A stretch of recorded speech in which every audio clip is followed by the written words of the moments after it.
learn from you ladies to be more polite and be more diplomatic. It's very hard right now because all I'm seeing right now is someone trying to buy an election. From your Danny Bucks to your we're going to put Bill 1. We're really going to be a fascist dictatorship. Oh, wait, no, you actually caught us on doing that. So we're not going to do that. We're just going to actually listen to Albertans and see how you would like things to go. And then we're going to Tylenol is a huge thing, and we're going to do this, and we're pulling back on all these things. It's like closing, what is it, the closing the gate after the horses escaped, that sort of thing. And that's how I feel that the current UCP government is doing. I didn't think Jason Kenney did I didn't think he did a good job at all. You can go back and see some of my posts. They were less than polite on that one. Oh yeah, okay. So calling out the lies is our responsibility, and I agree with that, Les, 100%. There is that is the thing. We need to call it the lies. Other people have to do that, because I'm just going to come out and call it out angrily. So I'm glad that we have this conversation so we have your response, because like I said, if you watch my past videos, it gets angry. But it's good to be angry, and there's absolutely there's nothing bad about being angry, because there's lots to be angry about, and that's the reality. Yeah. And it's just the response that we have to give. And you're right. I think they're buying the election. Absolutely. It's been done by every government ever in the 6 months previous to. That's where they save their spending money. And it just so happens that we've got a lot of spending money available. So they're going to show all that good stuff and hope that we've forgotten all the bad stuff. What we try not to do is make it only about what they're doing, and trying to turn the conversation about what the Alberta Party would do differently. Some of it's not 100% different. Going out and finding a place to get Tylenol, awesome. Give credit where credit's due, but call out the crap that comes out as well. And that's okay.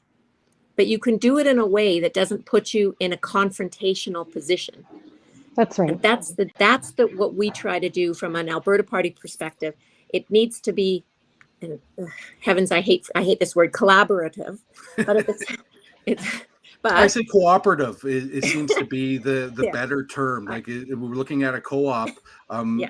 Technically, what the NDP was originally, when we're looking at the when it was the federated under that. That's basically what I would be looking for, is a cooperative response. Yes. And cooperation is key, because we have to work together in order to get things done properly. And there's nothing wrong with taking ideas from both sides of the aisle, all sides of the aisle. If it's a good idea, it's a good idea, no matter where it came from. That is 100%. What I live by. And the problem with the polarization and the two sides is they don't want to give credit where credit is due. And that's fundamentally wrong, and it's fundamentally anti-democratic. That's what it is. You need to cooperate to make it better. 100%. And I go ahead, Jenny. Sorry, I was just going to offer to your point about the Sovereignty Act. We've had from the municipalities that they do not want a provincial police force. There's been no request of a Alberta Revenue Agency or an Alberta pension plan.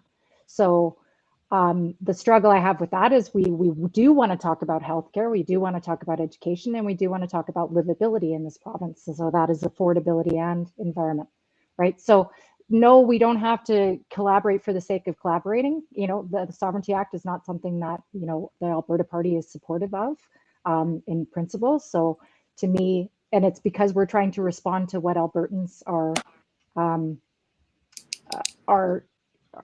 expecting. Sorry, I'm reading Les's question as I'm going on here.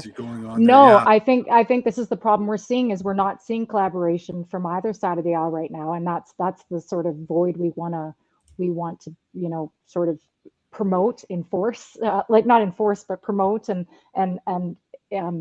what's the word I'm looking for? yeah, promote is probably the best thing I can offer in that space. Yeah.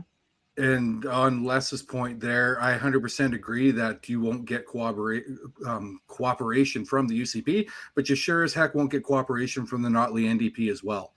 They play You won't nice. get cooperation if you don't ask. Well, it's somebody's got to start that process. And you're right.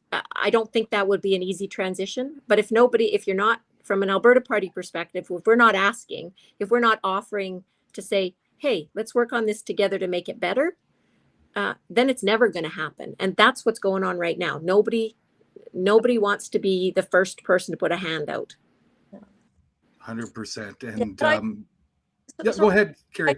I do think there is space to be assertive and to speak firmly on issues. For example, I'm just looking at Holly Standing Ready's her comments here with respect to the Sovereignty Act.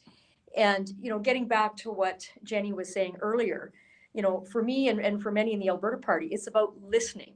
If you start with listening, so for example, Indigenous communities, First Nation leaders communities have clearly stated that this is an affront to their hope for sovereignty and the definition of sovereignty. And if we're truly interested in truth before reconciliation, which is what Holly often speaks to, then there has to be some listening. And as far as I can tell so far, and I will speak firmly on this because this is a huge problem, it does not appear that the current party in government is doing that listening. And so that's a problem because it's representative democracy. And if we have people in government in those positions who are committed to truth and reconciliation, then that's the first thing they would do, would be to listen. And that hasn't happened.